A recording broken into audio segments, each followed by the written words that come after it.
नमस्कार. यावर्षी पोळ्याची अमावस्या सोमवारी आहे. ती सोमवारी आल्यामुळे तिला सोमवती अमावस्या असं म्हणतात. तर सोमवती अमावस्येचं जे महत्त्व आहे ते काय आहे, तर ही आता मी जी कहाणी वाचते आहे ती सोमवती अमावस्येची. तर त्याच्यातून आपल्याला समजेल की काय असतं याचं. आटपाट नगर होतं. तिथं एक गरीब ब्राह्मण राहत होता. त्याला एक मुलगी आणि 7 मुलगे होते. त्या ब्राह्मणाच्या बायकोचं नाव धनवती व मुलीचं नाव होतं गुणवती. त्यांच्या घरी अशी चाल होती की आल्या ब्राह्मणाची पूजा करावी, सगळ्यांनी त्याला भिक्षा घालावी आणि नमस्कार करावा.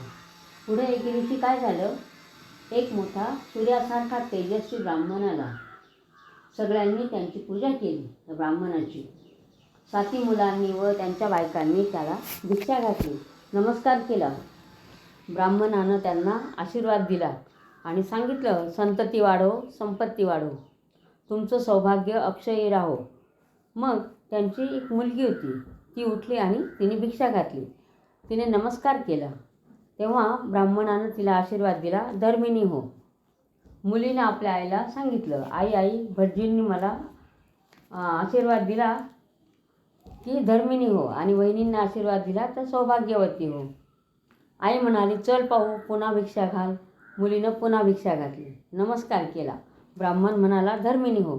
तेव्हा धनवतीनं त्याला विचारलं, हिला असा आशीर्वाद का दिला? ब्राह्मण म्हणाला, हिला लग्नातच वैधव्य येणार आहे. धनवंतीनं ब्राह्मणाचे पाय धरले आणि म्हणाली, जो काही उपाय असेल तो मला सांगा. माझी एकुलती एक मुलगी विधवा झाली तर मी काय करू? याचा मला काही उपाय सांगा. असं म्हणून ती रडू लागली. ब्राह्मणाला तिची दया आली. बाई रडू नका, मी तुम्हाला उपाय सांगतो. 7 समुद्रांपलीकडे एक बेट आहे. तिथं एक सोमा नावाची पर्टीण राहते. तिला मुलीच्या लग्नाला आणा, म्हणजे तुमचं संकट दूर होईल. लगीन झाल्यावर तिला वाटेस लावा. असं म्हणून ब्राह्मण दुसऱ्या घरी भिक्षेला निघून गेला. इकडे काय झालं, धनवतीनं आपल्या नवऱ्याला सांगितलं, अशी गोष्ट आहे. कोणीतरी जाऊन सोमेला आपल्या घरी आणलं पाहिजे, म्हणजे पर्टिणीला. ती सोमा नावाची होती ती. तेव्हा त्यानं आपल्या मुलांना जवळ बोलावलं. त्यांना सांगू लागला, ज्यांची आमच्यावर भक्ती असेल त्यांनी आपल्या बहिणीला बरोबर घ्यावं, सोमेला आणायला जावं. तेव्हा सगळे मुलगे आईला म्हणू लागले, तुझी सगळी माया मुलीवरती, आमच्यावर काही माया नाही.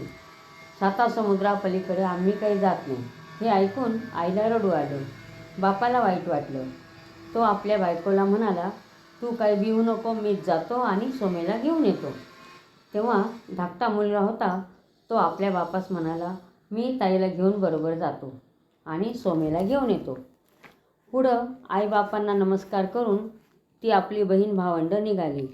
जाता जाता समुद्र आला. पलीकडे कसं जावं हे सुचेना. जवळ काही खायला नाही, प्यायला नाही. परमेश्वराचं स्मरण केलं.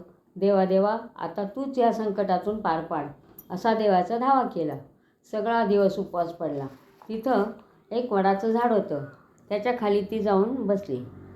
त्या झाडावर गृध्र पक्ष्याचं, म्हणजे गिधाड पक्ष्याचं घरटं होतं.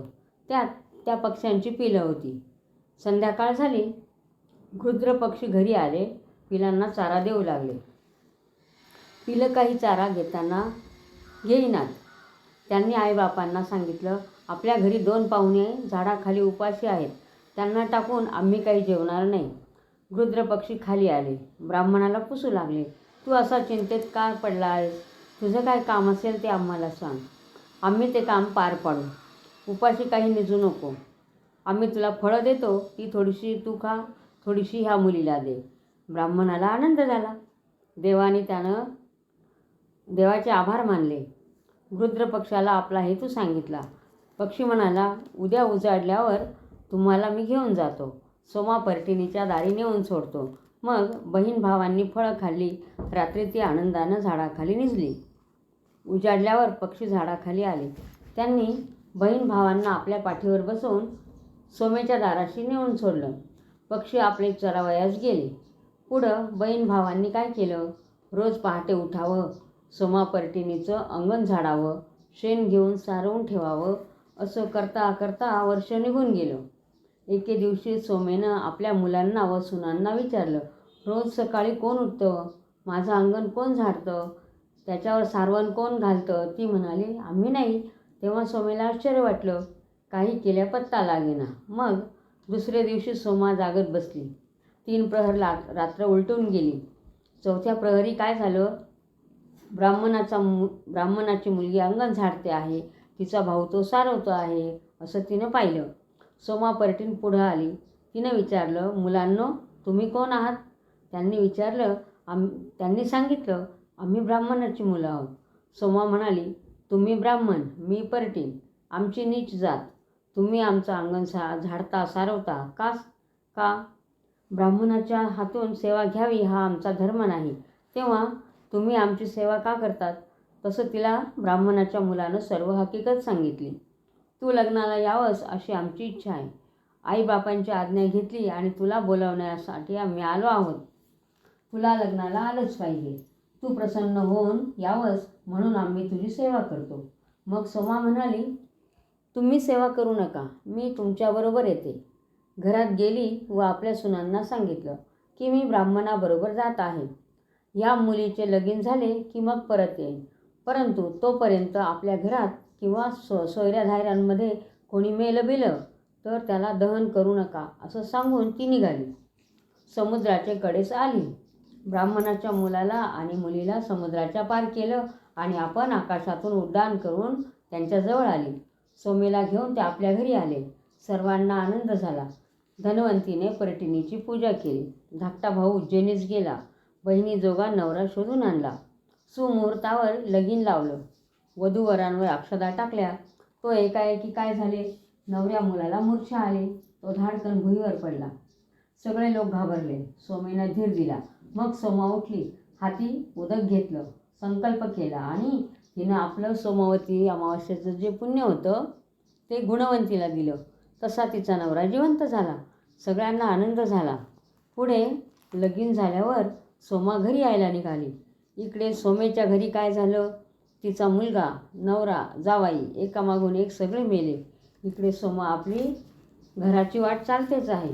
वाटेत तिला सोमवती अमावास्या घडली.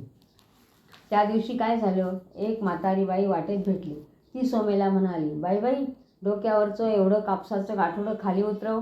सोमा म्हणाली, नाही, आज सोमवती आवस आहे. मला नेम आहे, धर्म आहे. मला कापसाला शिवायचं नाही.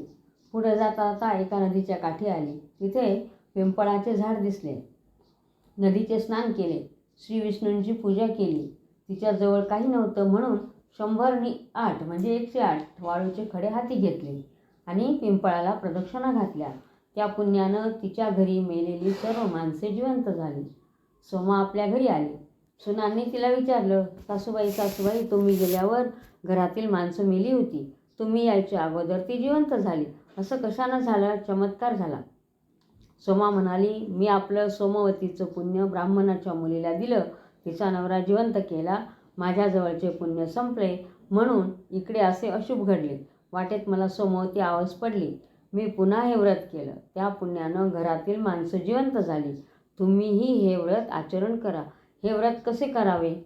तेव्हा ती म्हणाली, सोमवती आवाज आली म्हणजे सकाळी उठावे, स्नान करावे, मुक्याने वस्त्र नेसावे, कापसाला व मुळ्याला शिवू नये, पिंपळाच्या पारावर जावे, श्री विष्णूंची पूजा करावी, चांगली फळे आणि फुले घ्यावी. ही 108 असावी. तितक्याच प्रदक्षिणा पण घालाव्या 108. आणि जे आपण घेतले असेल ते पिंपळाला अर्पण करावे. मग ते सारे ब्राह्मणाला द्यावे. ब्राह्मण सवाष्णीला जेवू घालावं आणि आपण मुक्याने जेवावे. असे व्रत जो करेल, जी स्त्री करेल तिला वैधव्य प्राप्त होणार नाही. इच्छिले फळ होईल. संतती संपत्ती वाढेल. ही 60 उत्तराची कहाणी. 5 उत्तरी सुफळ संपूर्ण.